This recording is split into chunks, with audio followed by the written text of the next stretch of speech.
Penyidik gabungan Polda Metro Jaya bersama Bareskrim Polri kembali memeriksa mantan Menteri Pertanian Syahrul Yassin Limpo, Kapolrestabes Semarang Kombes Polisi Irwan Anwar, serta mantan Direktur Alat dan Mesin Pertanian Kementan Muhammad Hatta.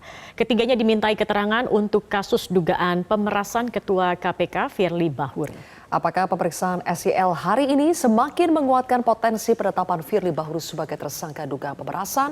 Kami akan membahasnya bersama dengan mantan penyidik KPK Yudi Purnomo. Selamat sore, Mas Yudi. Selamat sore, Mbak.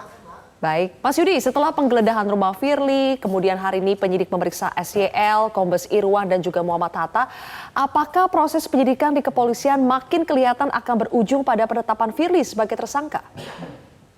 Ya, saya yakin ya 100%. Kenapa? Karena ini untuk pertama kalinya SYL dan Hatta ya, itu mereka diperiksa setelah ditahan oleh KPK. Artinya pemeriksaan saat ini adalah pemeriksaan tambahan setelah sebelumnya diperiksa. Apa yang dilakukan oleh penyidik ketika memeriksa dalam pemeriksaan tambahan? Yang pertama, mengkonfirmasi hasil dari pemeriksaan saksi-saksi yang lain.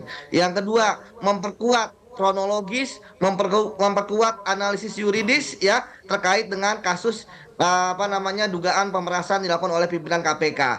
Ya, kemudian yang terakhir ya, saya melihat bahwa pada hari ini secara bersamaan saksi-saksi penting ya dalam peristiwa pemerasan itu semua hampir diperiksa ya, Pak Hatta, Pak SYL, Kapolres Semarang, kemudian dan beberapa lainnya. Artinya ini sudah semakin mengkerucut ya untuk meyakinkan penyidik ya guna untuk menemukan siapa yang menjadi tersangkanya. Apalagi kemarin kan kita bisa melihat bagaimana penggeledahan dilakukan di rumah yang ada di Bekasi maupun yang ada di Kertanegara. Ingat bahwa dalam proses penggeledahan itu bukan hanya untuk mencari barang bukti yang disembunyikan, tetapi juga untuk melihat ya apakah tempat tersebut yang diduga dijadikan sebagai TKP, tempat kejadian perkara. Jadi sekali lagi hari ini tentu penyidik saya berharap merampungkan semuanya ya dari apa yang sudah mereka dapatkan, sehingga menurut saya pertanyaan-pertanyaan pada hari ini itu sudah tidak terlalu banyak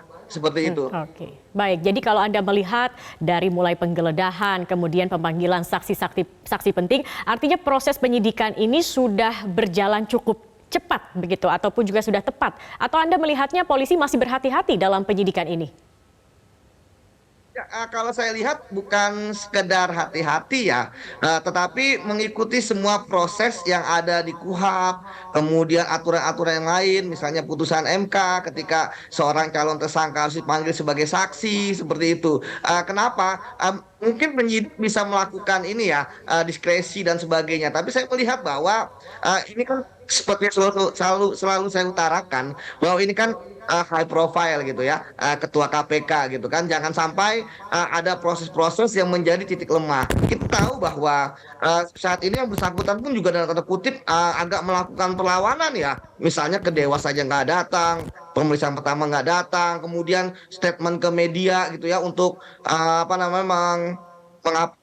mengalihkan perhatian, misalnya tidak pernah bertemu SYL dalam kegiatan non resmi, ternyata pernah seperti itu. Jadi menurut saya bahwa saat ini ya penyidik Polda Metro Jaya ya saya pikir sangat bagus ya Profesor, mereka fokus aja dengan apa yang mereka sedang investigasi gitu kan.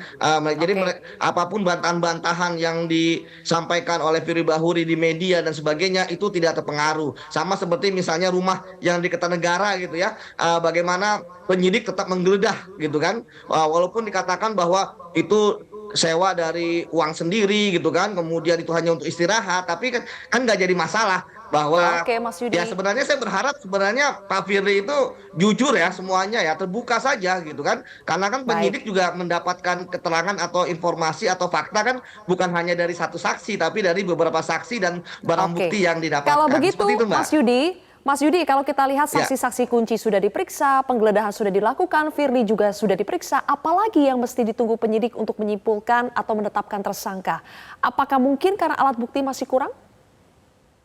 Pertanyaan yang bagus, Mbak, bahwa kalau saya melihat ya ini penyidik ya ingin cepat juga gitu ya, artinya mereka ingin mendapatkan semua material terkait dengan dugaan pemerasan, yang undang-undang tipikor, maupun juga bertemu atau tidak bertemu dengan pihak yang terlibat dalam perkara gitu. Jadi sepertinya penyidik ini ya saya menduganya strateginya adalah begitu menetapkan tersangka, kemudian ditahan, setelah itu langsung dilimpahkan ke kejaksaan gitu kan. Jadi artinya memang apa butuh proses yang agak lama ya. Tapi kalau saya lihat ini penting gitu ya supaya ya mungkin nanti supaya tersangkanya nggak proper gitu kan. Atau kemudian yang kedua supaya jeda jeda waktu antara penetapan tersangka sama proses sidang itu tidak terlalu lama. Jadi saya pikir ini adalah Oke. strategi Mbak. Memang sebenarnya bisa juga sebelum seminggu lalu, 2 minggu lalu gitu kan. Karena penetapan tersangka itu hanya